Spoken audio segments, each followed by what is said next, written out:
Ya, sampai sekarang sih saya belum pernah mendengar statement dari teman-teman PDI Perjuangan yang hadir itu menggunakan kalimat bahwa mereka tidak mengikuti instruksi Ibu Ketua Umum. Saya pikir eh, puncaknya tadi ya, Mas Pram ini kan katakanlah orang dekatnya Ibu Mega, lalu kemudian juga politisi senior dan sangat banyak disorot oleh media. Ada statement yang memang menarik. Di satu sisi Mas Pram mengatakan saya akan mengikuti red sesuai dengan yang diinstruksikan oleh pemerintah pusat dalam hal ini Kemendagri, Presiden melalui Kemendagri. Di sisi lain, Mas Pram juga mengatakan saya tetap intens atau saya tetap berkomunikasi dengan Ibu Mega. Artinya kan ini bisa ditangkap dari luar bahwa ini sepengetahuan Ibu Mega.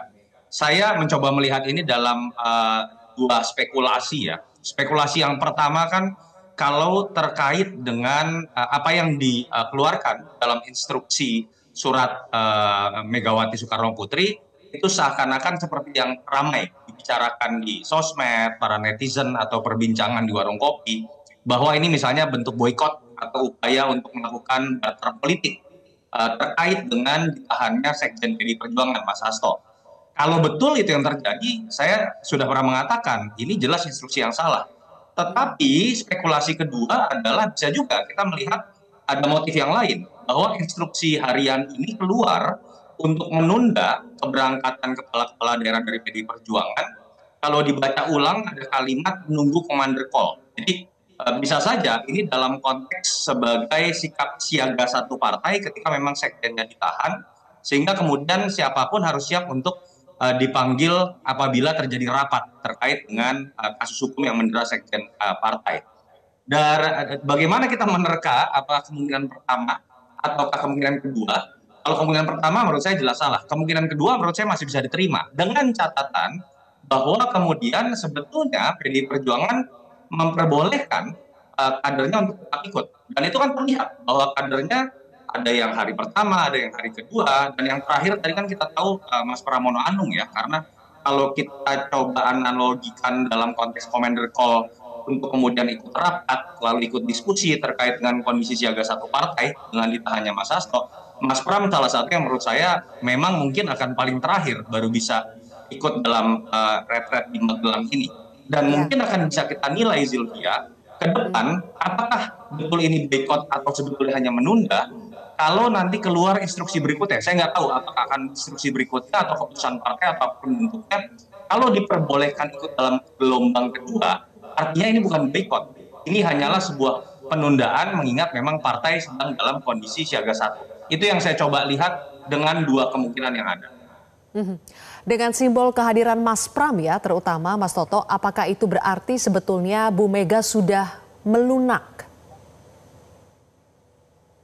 Iya, entah melunak atau kita yang belum bisa mengartikan bahwa instruksi yang keluar itu adalah bukan memboikot, tapi hanya menunda dan mungkin meminta, ini spekulasi saya ya, meminta sebagian kader untuk kemudian ikut rapat dalam konteks menyikapi apa yang terjadi dengan Sekjen PDI Perjuangan. Itulah yang tadi saya sebutkan, kenapa sih Mas Pram terakhir baru muncul di retret Ya. Magelang ini, tanda kutip kloter terakhir, karena ya kalau betul dibutuhkan dalam konteks partai siaga satu untuk rapat dengan Ibu Mega ataupun DPP, Mas Pram ini politisi paling senior antara semua kader-kader PDI Perjuangan yang jadi kepala daerah dan politisi yang mungkin bisa dianggap paling dekat dengan Ibu Mega. Mhm. Oke, tapi kita lihat ini penundaannya sampai 4 hari ya, terkhusus buat Mas Pram dan juga para kepala daerah yang ikut dengan Mas Pram hari ini. Penundaannya sampai 4 hari. Kemudian sepanjang 4 hari kita lihat para pentolan PDI Perjuangan ini bolak-balik juga ke Teguh Umar. Dari situ saja apa yang bisa dibaca, Mas Toto? Apakah memang situasinya alot soal kapan penundaan ini bisa tidak diberlakukan lagi atau ada nego-nego yang spesial khusus karena para kepala daerah ini juga menyadari bahwa kalau mereka tidak hadir akan banyak masalah yang terjadi? Iya, kalau kita lihat dengan bagaimana penerimaan dari Kemendagri ya sampai hari ketiga dan keempat, paling tidak kalau mau berpikir positif bahwa apa yang terjadi, baik yang hadirnya baru hari kedua, hari ketiga, hari keempat, itu sifatnya bukan sekedar diputuskan oleh internal PDI Perjuangan atau inisiatif pribadi dari kader PDI Perjuangan, tapi berarti itu juga melalui koordinasi dan komunikasi dengan Kemendagri. Dan terkaan saya ya, bukan tidak mungkin bahwa kalau masih ada sisa kader-kader PDI Perjuangan yang tidak hadir sampai tadi hari terakhir Mas Pram hadir, mungkin saja itu akan masuk di gelombang kedua. Karena kalau kita lihat statement dari Kemendagri sebelum kasus ini terjadi pun memang direncanakan ada gelombang kedua terkait untuk menampung kepala-kepala daerah yang masih harus menunggu keputusan MK. Jadi saya sih melihat ya Sylvia, di panggung belakang nih komunikasi terjadi. Paling tidak antara Kemendagri, antara kepala daerah yang masih harus menunda karena masih menunggu komunikasi dengan DPP PDI Perjuangan.